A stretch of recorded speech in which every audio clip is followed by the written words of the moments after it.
Muy buenas noches, hermanos. Como complemento de lo que tanto Julia estuvo hablando en el Salmo 100, de servir al Señor con alegría, como complemento a lo que Juan hablaba de William Booth, de ser salvos para servir, quisiera compartirles Colosenses, una parte del capítulo 1, sería del versículo 1 al 14. Va a ser una prédica expositiva más que todo, pero que está nutrida de ingredientes necesarios para nuestro ministerio, para servirle, sea cristiano con ciertos niveles, como decía Juan, no importando el nivel intelectual, porque la capacitación viene de Dios. Un corazón dispuesto, abierto a que Dios nos use, es lo que Dios necesita de nosotros. Bueno, y digamos una disciplina en lo que Dios dice para que lo que digamos sea palabra de Dios. Entonces, hablando de capacitación, ¿qué podemos decir? Que estamos capacitados para compartir nuestra fe. ¿Qué tan valioso es esa fe que tenemos para que sea efectiva y trascienda la esfera de lo natural a una esfera celestial? ¿Es nuestra fe solamente de salvación o está influyendo en otras personas? ¿Está involucrado esa fe en nuestros pensamientos, en la toma de decisiones, de tal manera que esta fe produzca una influencia, un hábito en nuestra vida? Que esta vida que llevamos será una vida que complace a Dios. Bueno, todas estas preguntas y reflexiones vamos a tratarlas en esta epístola de Pablo a los Colosenses, porque ciertamente Pablo fue una persona llena de entusiasmo por el hecho de ver a otras personas viviendo una fe obediente a la verdad. Y el criterio de Pablo se basaba ¿qué? En las enseñanzas de las Sagradas de Escritura, la enseñanza que provenía de Dios. Ahora me pregunto yo, ¿se sentiría Pablo decepcionado de lo que él escribió y nos lo puso a nuestra disposición? Lo estamos haciendo como realmente él le hubiese gustado que lo hiciéramos. Así es que en esta epístola de Colosenses vamos a ver cómo la fe está involucrada en nuestro comportamiento y cómo podemos ser capacitados efectivamente. ¿Para qué? Para cumplir los propósitos de Dios en nuestras vidas. Así es que después de esta pequeña introducción, el título de este mensaje lo he llamado Capacitado para compartir la herencia. Capacitándonos para compartir la herencia. Okay, entonces, así que le invito a que abran sus Biblias en Colosenses capítulo 1 y vamos a desglosar versículo por versículo y vemos qué riquezas espirituales hay en ellas que puedan nutrirnos y capacitarnos para que lo que se habla de compartir la herencia eterna que Dios nos ha dado pueda ser efectiva en nuestras vidas y que sea de impacto a muchas personas. Entonces, básicamente lo voy a dividir en varias partes, esta presentación. El primero es el llamado. Lo vamos a estar analizando en los versículos 1 y 2. Una nueva identidad en los versículos 3 y 4 de Colosenses capítulo 1. Una esperanza bendita en los versículos 5 y 6. Vamos a ver cómo hay apoyo en esto, en los versículos 7 y 8. Vamos a entender cuál es el propósito de Dios en la vida de cada uno de nosotros y cómo compartir estas verdades desde los versículos 12, 13 y 14. Y en los propósitos, vamos a verlos en los versículos 9, 10 y 11 para efectos de grabación. Así es que comenzamos con el primer punto, el llamado. Y para eso vamos a leer la carta a los Colosenses, el capítulo 1, versículos 1 y 2. Dice así: Pablo, apóstol de Jesucristo por la voluntad de Dios, y el hermano Timoteo, a los santos y fieles hermanos en Cristo que están en Colosas. Gracias a ustedes y paz de parte de Dios, nuestro Padre. Entonces nos vamos a concentrar primeramente en estos versículos y vamos a sacar ciertas verdades de cada parte de esto. Pablo aquí está hablando porque él quiere que sepan primeramente que es un apóstol, es decir, que tiene un llamado sobre su vida.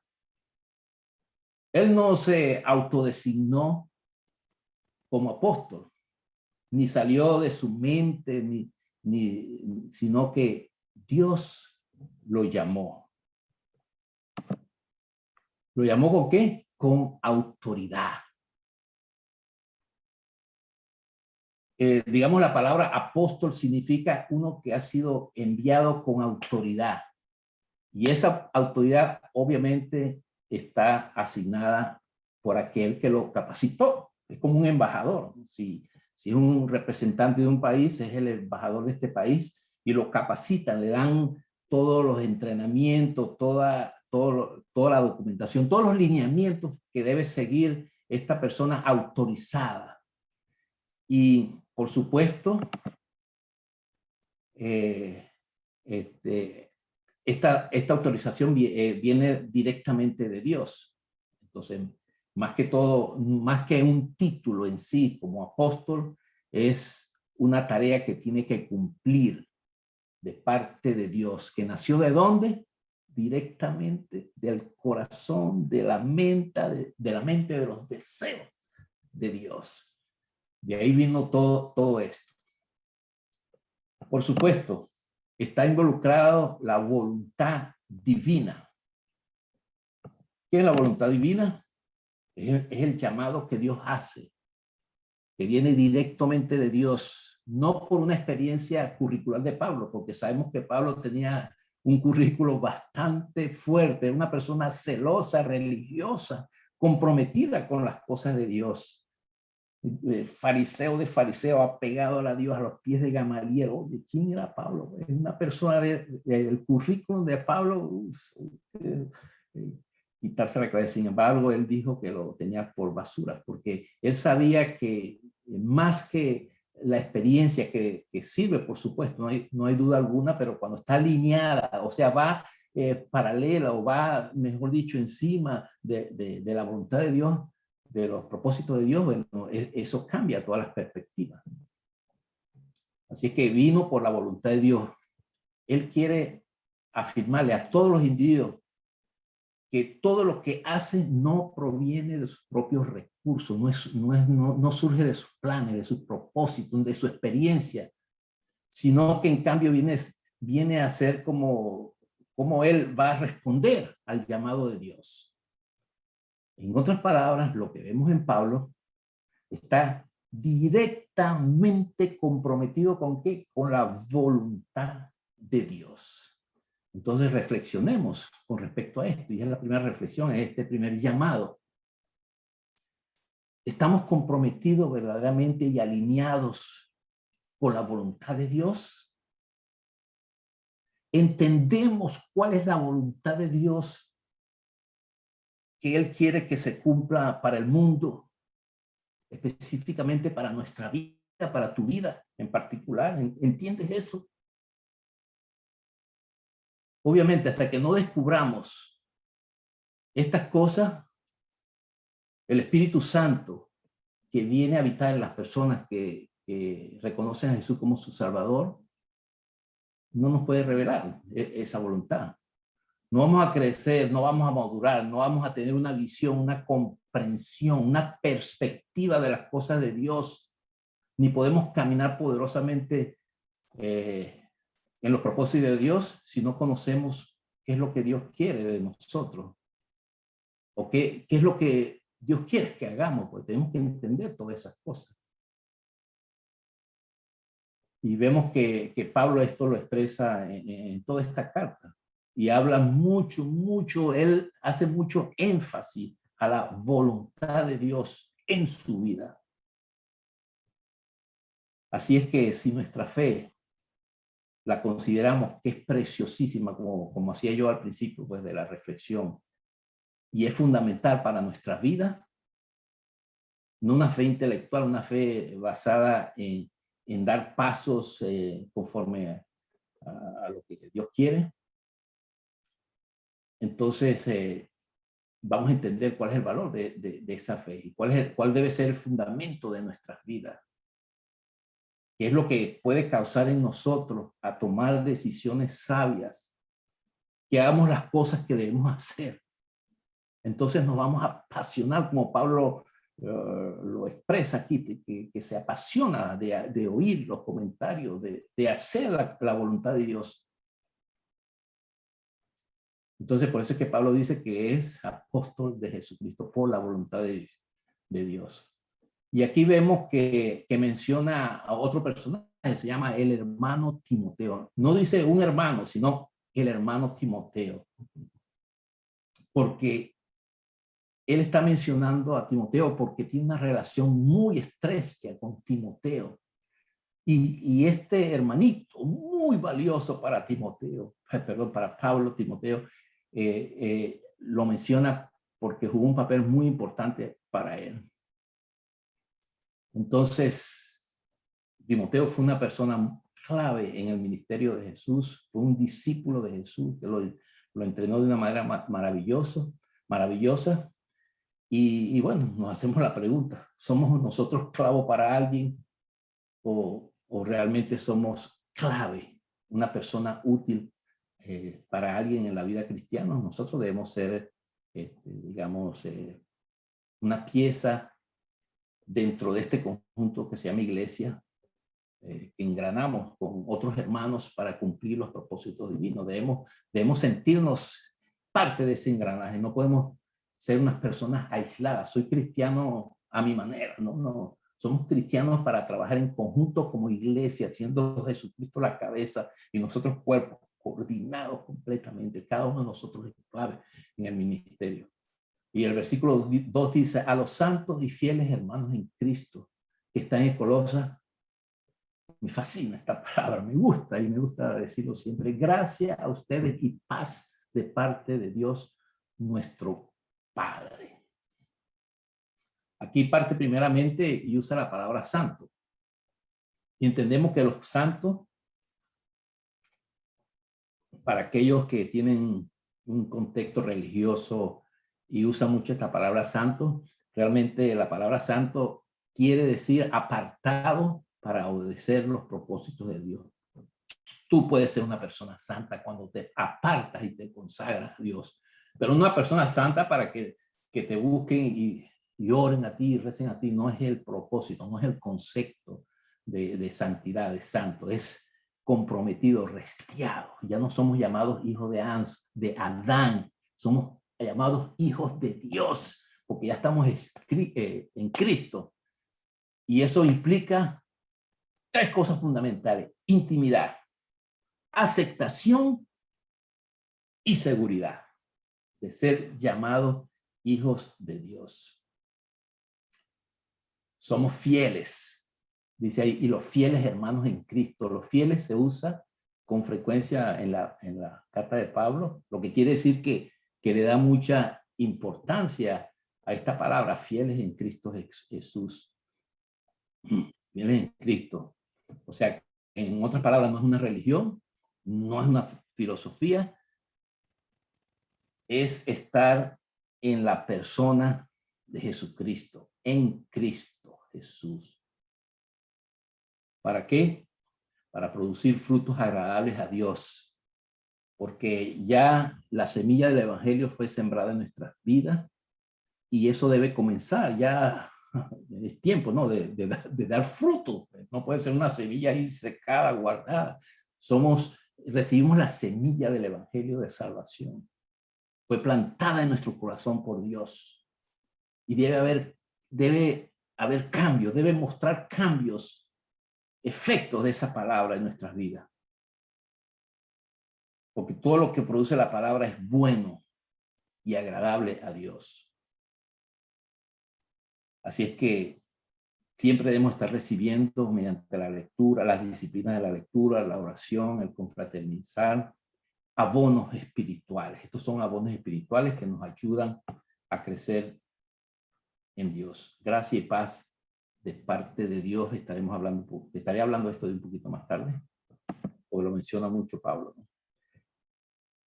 Así es que los santos y fieles. ¿Te consideras tú una persona santa, una persona fiel? ¿Ah?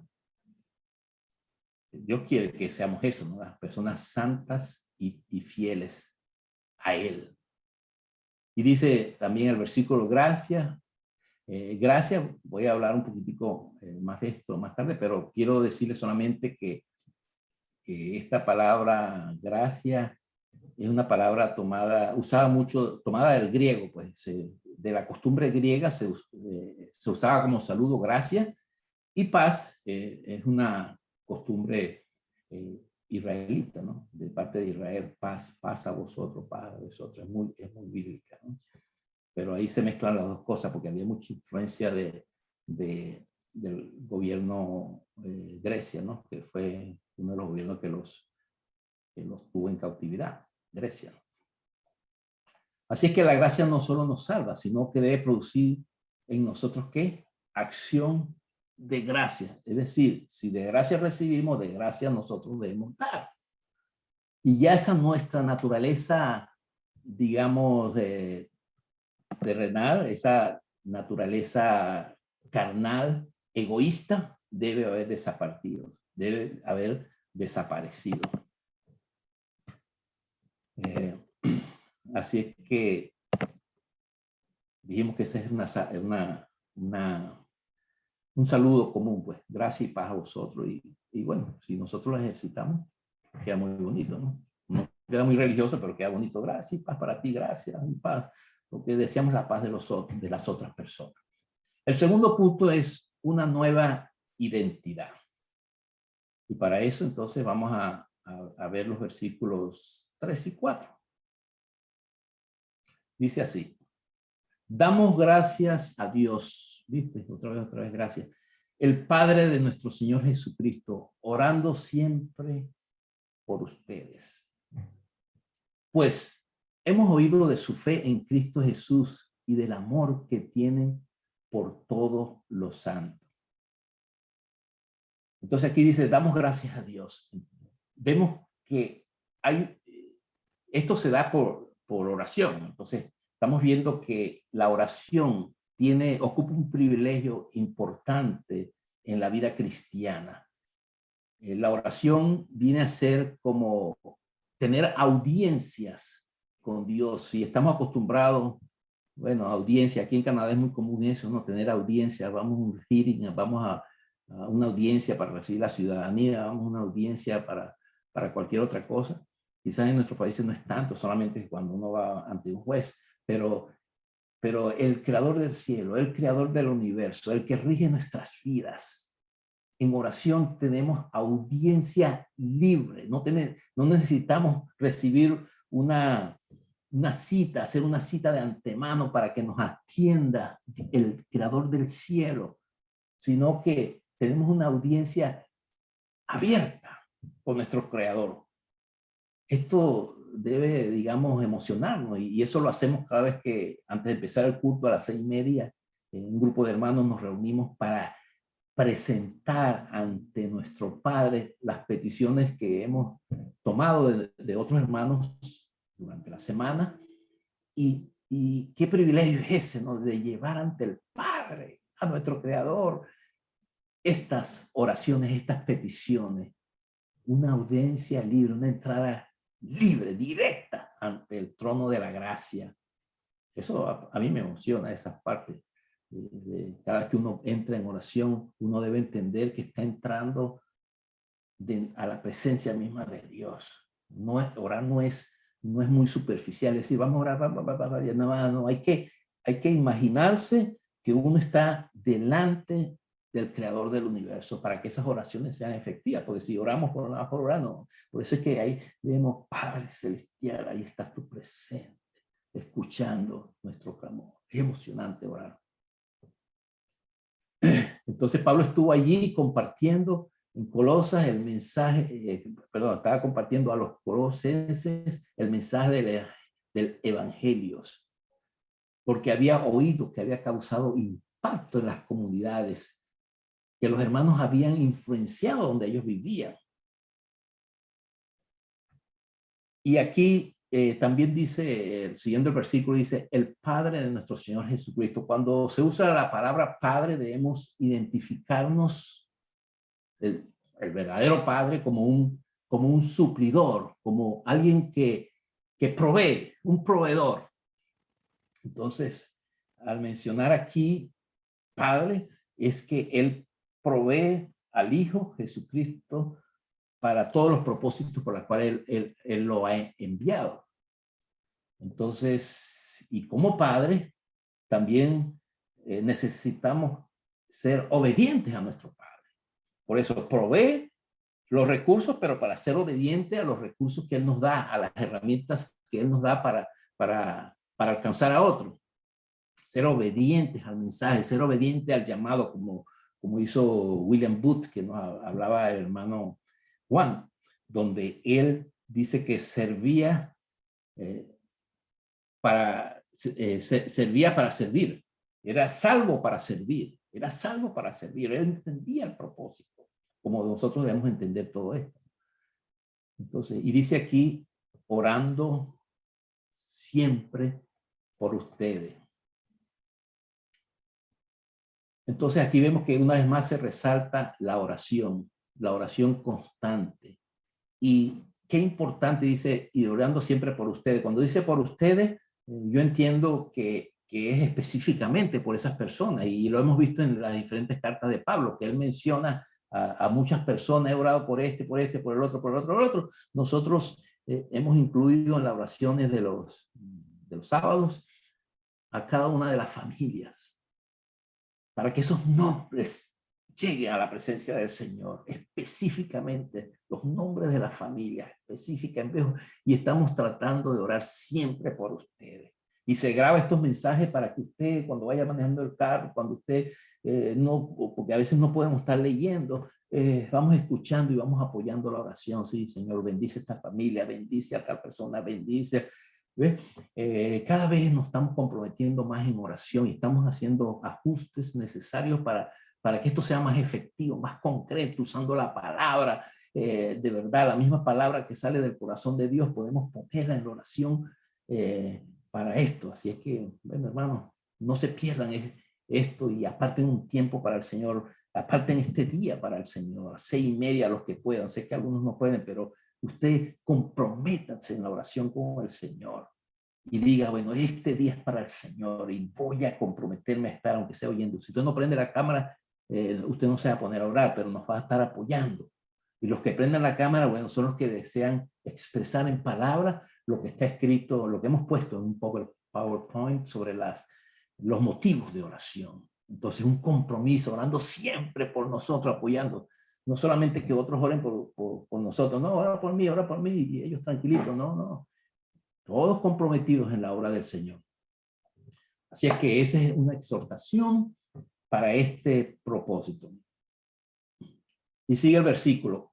Pues hemos oído de su fe en Cristo Jesús y del amor que tienen por todos los santos. Debemos entender que Jesucristo es el objeto de nuestra fe. La fe por sí misma no es suficiente, sino está puesto en Jesús. La fe es una palabra de compromiso. Esto debe ser parte de nuestra vida diaria, debe ser parte de nuestro ADN espiritual. Y hablando en términos biológicos o de medicina, el antibiótico que nos defiende del virus de la indiferencia. Cuando tienes fe en Dios, lo que estás diciendo es que quieres tener un compromiso con las cosas que le agradan a Dios. Quieres vivir una vida que demuestre compromiso con la verdad establecida en la Sagrada Escritura.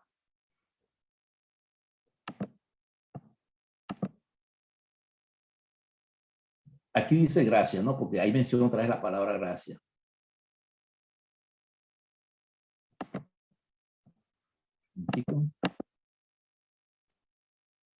Entonces estoy hablando de la fe ahora, porque ya gracia hemos ahondado bastantemente y hemos hablado que es una palabra, la fe es una palabra de compromiso y que Jesucristo es el objeto de nuestra fe. Cuando la fe la tenemos en Dios, estamos diciendo que estamos comprometidos con las cosas de Dios. Queremos servir una vida, que sea una vida de nuestro compromiso sujeta a las Sagradas Escrituras.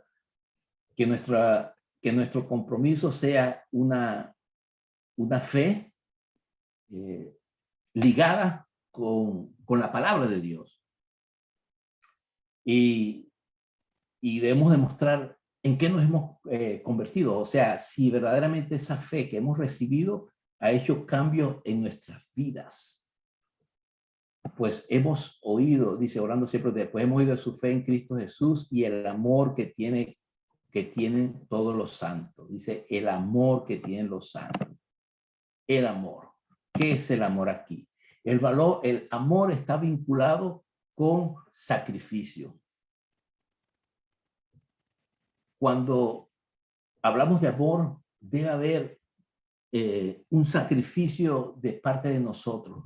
El amor es abnegado, es sacrificial. Es decir, uno hace cosas que se exime uno de muchas cosas para poder complacer a otra persona. Está vinculado el amor con el dar. Y el dar muchas veces es sacrificio para muchos, cuando no lo dan con gozo. No, tengo que dar algo, le cuesta, ¿no? ¿Verdad? Pero cuando uno lo da por amor a algo, a una causa divina, entonces es un amor que implica sacrificio en el sentido de desprenderse de algo. No del sacrificio que le duele a algo, sino un sacrificio de gozo, es decir, como ofrenda, hablando aquí sacrificio de ofrenda, no como un dolor. O sea que cuando Pablo habla a los colosenses, está demostrando que los hermanos en Colosas habían entendido esta palabra de amor. Y Pablo lo expresa aquí, el amor que tienen ustedes por todos los santos. Ellos verdaderamente entendieron el propósito del evangelio, el propósito de ser personas amorosas, que cuando los reciben las cosas, reciben las cosas, las pueden dar por gracias, porque han creído verdaderamente en el sacrificio de Jesús. Una vida de amor es una vida vinculada con sacrificio, con dar, inclusive a personas que uno no conoce.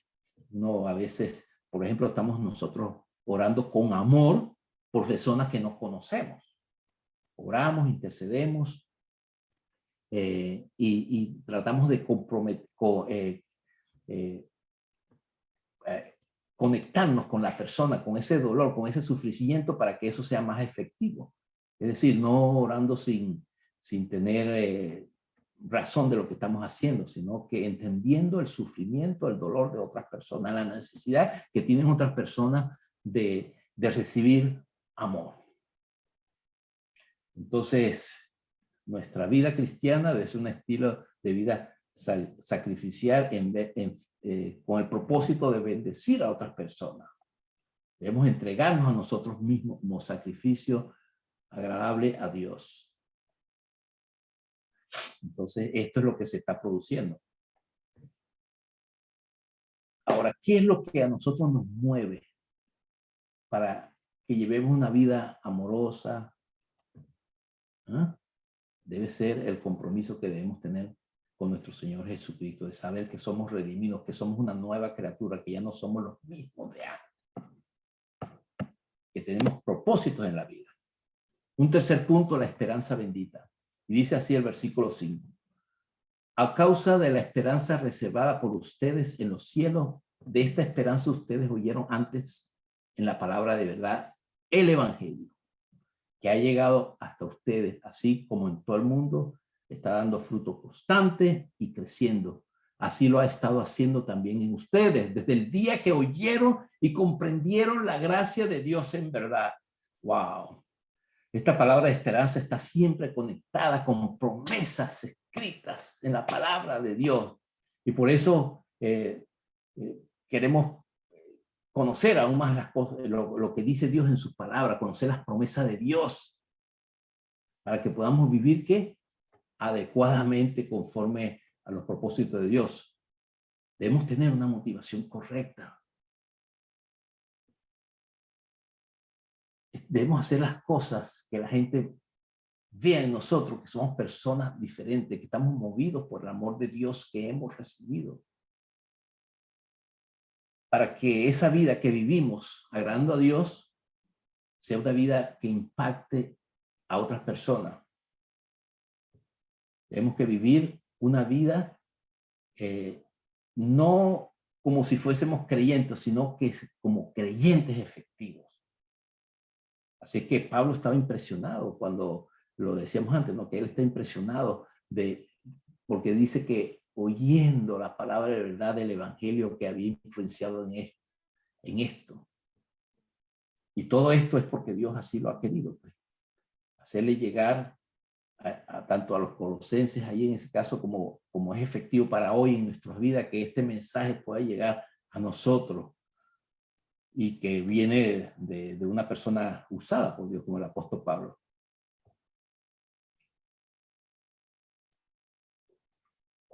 Y aquí dice en el versículo 6, que ha llegado hasta ustedes así como a todo el mundo.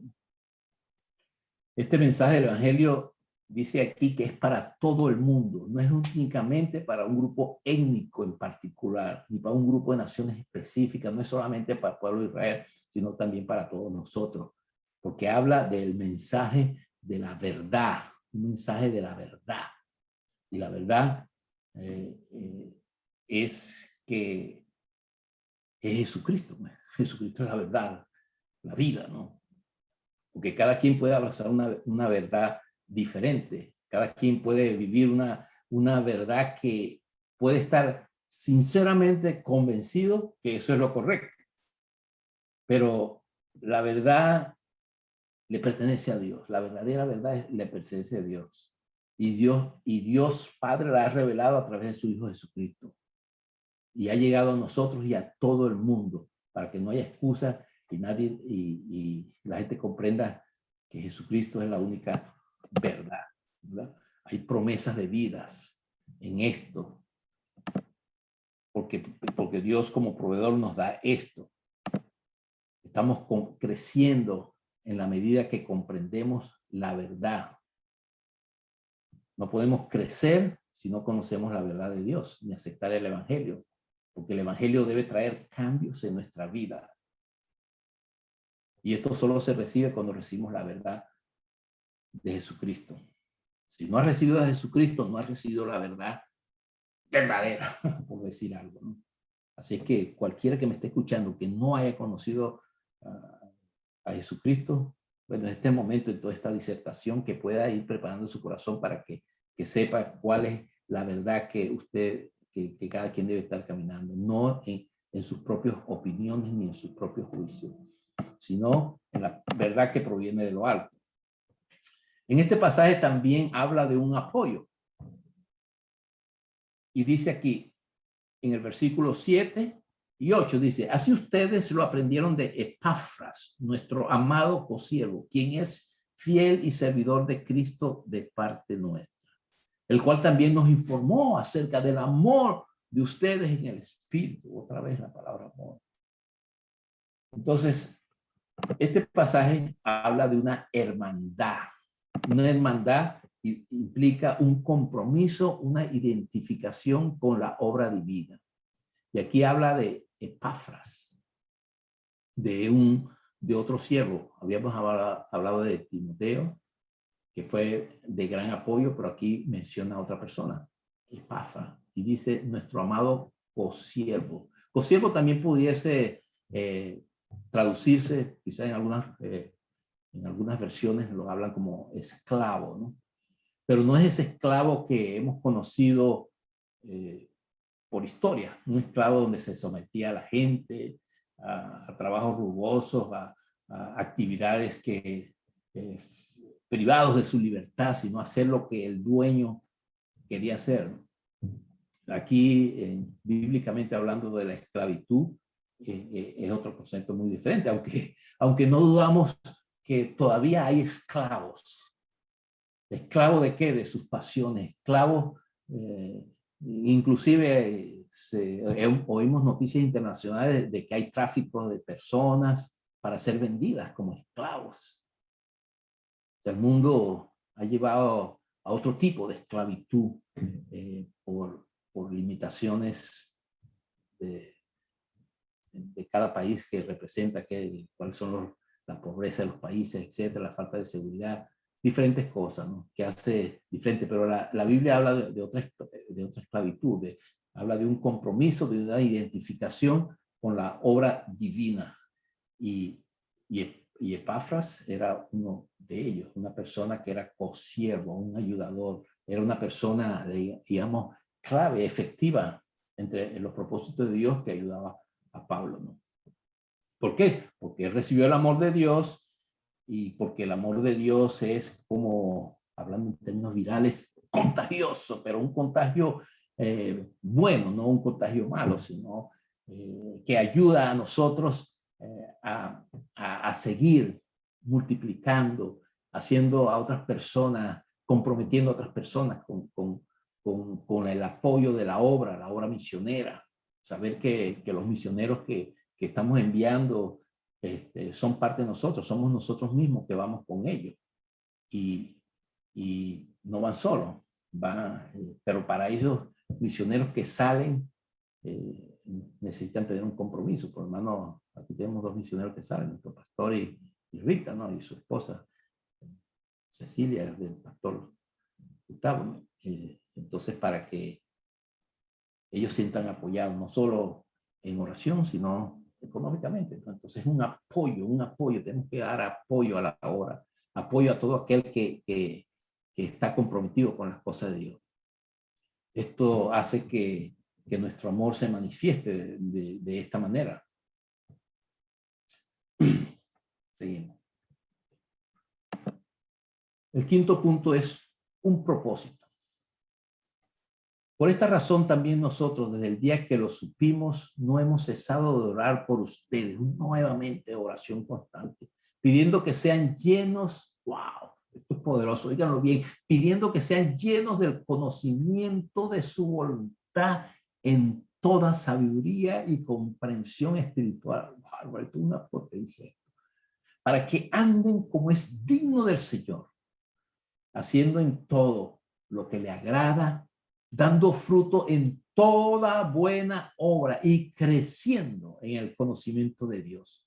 Rogamos que ustedes sean fortalecidos por todo poder según la potencia de su gloria para obtener la perseverancia y paciencia con gozo.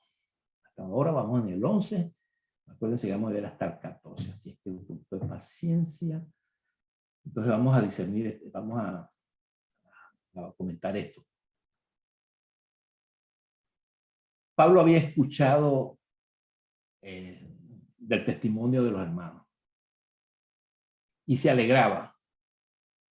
Y dice él que lo hacía él era incitarlo más, a orar más por ellos, para que esto no se apagara, sino que siguiera avanzando. Pero la oración tenía un ingrediente adicional, el cual nosotros también deberíamos aprovechar este tipo de oración para incluirla en nuestras oraciones. Y dice así, pidiendo sean llenos del conocimiento del conocimiento de su voluntad. ¿Qué conocimiento está hablando aquí Pablo? ¿Qué conocimiento? ¿Será un conocimiento filosófico, intelectual? ¿Un conocimiento como tienen los científicos ahí, una sabiduría? ¿Ah? Está orando por un conocimiento ¿de qué? De la voluntad de Dios. Ese es el conocimiento que nosotros debemos estar buscando y que debemos incluir en nuestras oraciones. Un conocimiento que hable, que refleje la voluntad de Dios. Y dice, ¿en qué? En toda sabiduría. Toda sabiduría. Toda esa sabiduría que es la habilidad que nos permite desenvolvernos en nuestra vida. Y comprensión espiritual, porque hay muchas cosas espirituales que muchas veces no lo entendemos. Y tiramos tiro por acá, tiramos tiro por allá. Y esa oración debe ser constante para nosotros también. No solo Pablo la hizo para ellos, sino que debemos apropiarnos de este tipo de lenguaje espiritual de oración, sabiduría y comprensión de las cosas espirituales para saber en dónde estamos parados, dónde estamos caminando, cómo podemos ser guiados por el Espíritu Santo. Entonces, yo haría una pregunta de reflexión. Esto me lleva a una pregunta de reflexión. ¿Cuándo fue la última vez que en serio oramos diligentemente para que Dios nos revele su voluntad? ¿Cuándo fue la última vez? Y que esa voluntad que Él nos revele la podamos poner en práctica, ¿no? Porque pedimos la voluntad de Dios, pero si no la ponemos en práctica, ¿de qué sirve? Ah, gracias por la voluntad, pero está ahí. No. ¿Ah? ¿Cuándo fue la última vez? Es una sola pregunta de reflexión. Y dice así, para que anden como es digno del Señor, haciendo todo lo que le agrada a Él. Todo lo que le agrada a Él. Ahí es donde podemos entender qué es lo que a Dios le agrada que nosotros hagamos cuando buscamos la voluntad de Dios. Así, ahí es donde entendemos qué es lo que le está agradando a Dios. Y eso es lo que nosotros estamos buscando siempre, para que andemos como es digno del Señor, para que andemos con dignidad. Porque hoy en día estamos aprendiendo de la gente, de internet, cómo llevar una vida justa según los criterios del mundo, pero no según los criterios de Dios, sino conforme a los propósitos o criterios divinos. Esto me recuerda un pasaje en Jueces donde decía que cada quien hacía lo que les convenía, ¿no? Decía que cada quien cuando vivían sin jueces, ellos hacían lo que les venía en gana, lo que les parecía, yo diría más bien lo que les parecía que era correcto cuando andaban sin Dios, lo que ellos consideraban que era moralmente justo. ¿Ves? Pero no es eso lo que importa. No es eso lo que realmente Dios quiere. Dios quiere que vivamos una vida moral, ética, apropiada, conforme al punto de vista de Dios, conforme a lo que Dios quiere para nosotros, no conforme a lo que nos agrada a nosotros y lo que consideramos bueno o justo, sino al criterio divino, lo que le agrada a Dios. Dice más adelante, rogamos que ustedes sean fortalecidos con todo poder y potencia de su gloria. Qué bárbaro. Habla de poder, que somos fortalecidos. Poder y potencia están íntimamente relacionados, parecen iguales, ¿no? Pero poder y potencia, el poder es como una dinamita, ¿no? Si nos vamos al original, es un poder explosivo, capaz de destruir fortalezas que nos tienen atados o que tienen atados al enemigo. Entonces, debemos usar ese poder para romper cualquier barrera poderosa. Pero también hay un poder creativo para restablecer comuniones rotas de personas que viven sin Dios. Cuando entendemos lo que Dios nos está revelando, entonces debemos poder construir lo que está destruido. Y podemos usar todas estas cosas para la gloria de Dios, ¿no? Todo para la gloria de Dios, que gente sean restablecidas, puedan recibir una restauración de sus vidas. ¿Por qué? Porque viven en ignorancia, en oscuridad, porque no conocen la verdad. Y por eso es que somos llamados para andar como dignos del Señor, haciendo todo lo que a Él le agrada y nunca cansarnos de hacer esta cosa. Y dice aquí, rogamos que ustedes sean fortalecidos con todo poder según la potencia de su gloria, para obtener toda perseverancia, con toda perseverancia y paciencia con gozo. Gloria a Dios. Gloria a Dios. Cuando estamos comprometidos con las cosas de Dios, podemos seguir caminando, digamos, que podemos seguir perseverando con paciencia. Sabemos que al final de todo vamos a salir victoriosos. Y debemos hacerlo con gozo, no con pesadez, ¿no? Aquí seguimos en la vida cristiana y llevando golpes y decepciones y ahí, no, tenemos que ser perseverantes y paciencia porque a su debido tiempo vamos a obtener frutos apacibles de justicia. Y la paz de Dios, que sobrepasa todo entendimiento, nos va a alcanzar.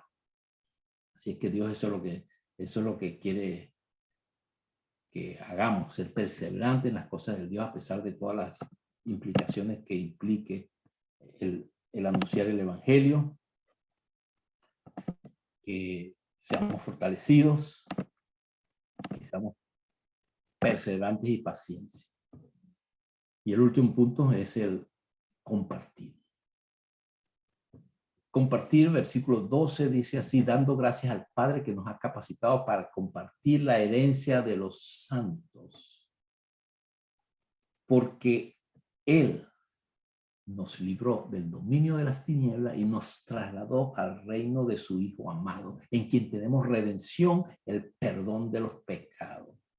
Gloria a Dios. Tenemos una herencia, hermano. Dios no es tacaño. Dios no es mezquino. Dios no retiene nada. Él está dispuesto a proveernos y darnos. Desde que dio a su Hijo unigénito para salvación nuestra, ¿cuánto más nos puede dar?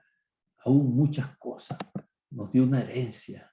Nos dio la esperanza de alcanzar su reino. Nos dio redención y perdón de pecado. ¿Cómo no darles gracias a Dios por todo lo que está haciendo, por su fidelidad? Solo queda a nosotros ser obedientes, así, teniendo una conducta agradable a Dios. Somos llamados de las tinieblas a la luz. Alguna vez anduvimos en tinieblas. No podemos, así como Dios no es egoísta, ser egoísta y no llevarles la luz a las personas que andan en oscuridad. Porque Él nos ha dado la autoridad para hacerlo. Y dice aquí que que tenemos redención de perdón de los pecados. Qué importante es eso, ¿no? Liberarnos del pecado. Porque el pecado era el decreto de muerte que había en nosotros. Por andar alejados de Dios, por no andar en los propósitos de Dios. ¿Cómo no darle gracias a Dios por todo lo que era decir, por la herencia que Él tiene por nosotros, por su reino, por el perdón de pecado? Amigo que nos escucha, persona, familia, quien escuche este mensaje, tenemos una herencia divina en los cielos. Un reino que Dios ha preparado para nosotros. Cuando aceptamos, cuando nos rendimos ante Él, porque Él nos favorece con perdonar nuestros pecados. Cuando nosotros nos inclinamos delante de Dios y podemos reconocer que Él es el soberano, que Él tiene toda autoridad para transportarnos desde las tinieblas a la luz, también tiene la capacidad de cualquier persona que ande atada en oscuridad, en cualquier sea la situación, droga, vicios, homosexualismo, sexualidad, cualquier cualquier cosa que desagrada a Dios, Él tiene poder para liberar a esa persona. Aunque veamos una persona que ande bajo esas condiciones, si Dios tuvo el poder de trasladarnos a nosotros, que nosotros somos una evidencia visible del poder transformador de Dios, ¿cuánto más no podrá sacar a alguien que está viviendo una vida desordenada, que nosotros podemos catalogarlo como una persona que no tiene esperanza? Ese nadie puede sacarlo. Dios tiene el poder para hacerlo y perdonarle sus pecados. Así es que eso no es, digamos, no es una, ¿cómo decirlo? No es un desperdicio decir esta persona está perdida y que se pierda, no. Es nuestro deber poder ser perseverantes en buscar que esa persona se rinda a los pies de Cristo. Y eso se logra en oración, en perseverancia, viviendo, buscando esa voluntad de Dios. En conclusión, entonces, decimos de estos 6 puntos que hablamos de un llamado, cómo fue Pablo llamado con autoridad y voluntad divina a los santos y fieles. Fue un llamado ¿para qué? Para cumplir firmemente una tarea divina.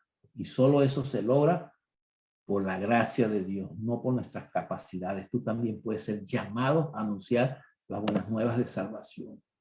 Tenemos una nueva identidad por gracia, por fe y amor. Vivimos por fe, expresamos amor porque Dios nos amó primero. Tenemos una nueva identidad ¿para qué?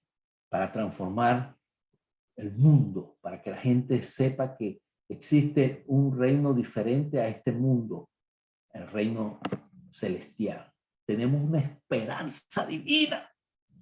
Hay promesas de Dios para que nosotros crezcamos y podemos cumplir la misión que Él nos ha encomendado.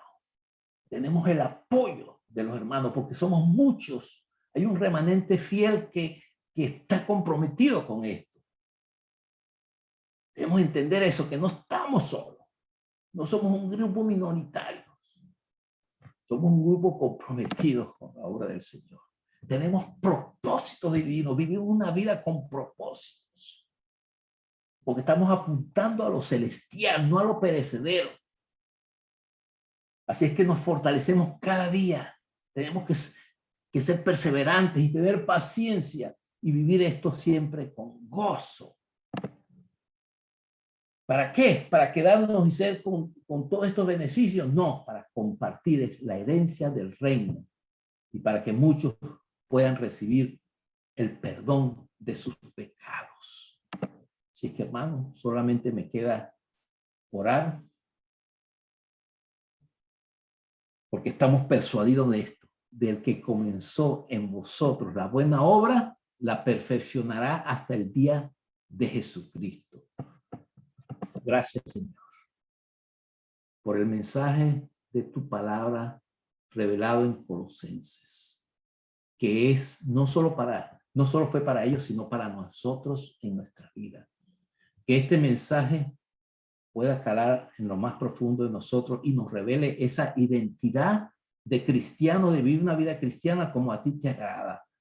No pretender ser cristiano, sino ser realmente cristiano, y que aquellos que no te conocen puedan llegar a tus pies.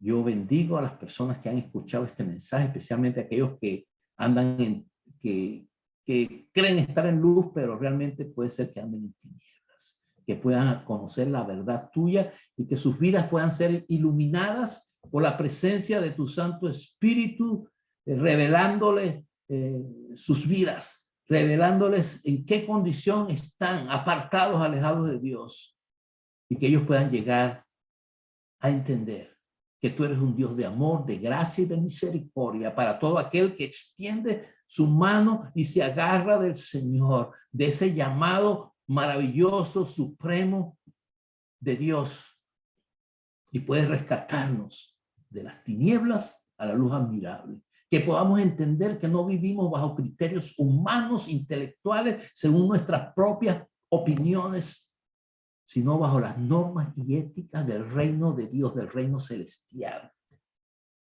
por la cual hemos sido transformados a su imagen, a la imagen del unigénito Hijo de Dios Jesucristo, para vivir conforme a los propósitos divinos y entender el mensaje de salvación, entender que hemos sido llamados para compartir esa luz admirable, el mensaje de salvación a todo aquel que no ha entendido.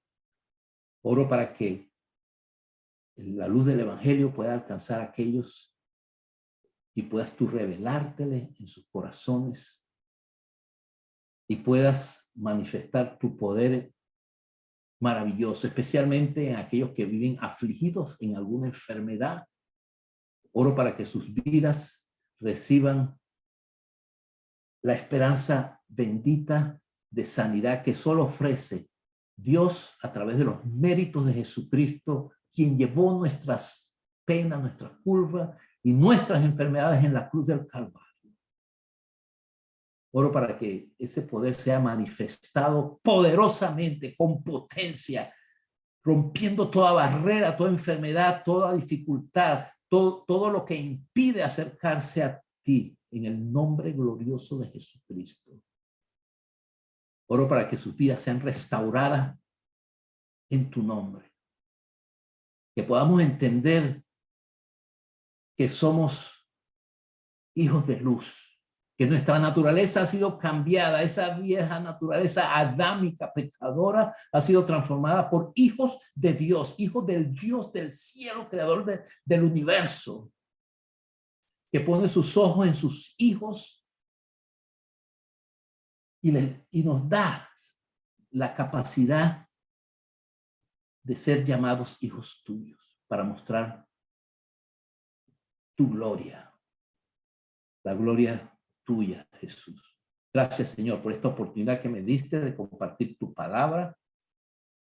Gracias, mi Dios.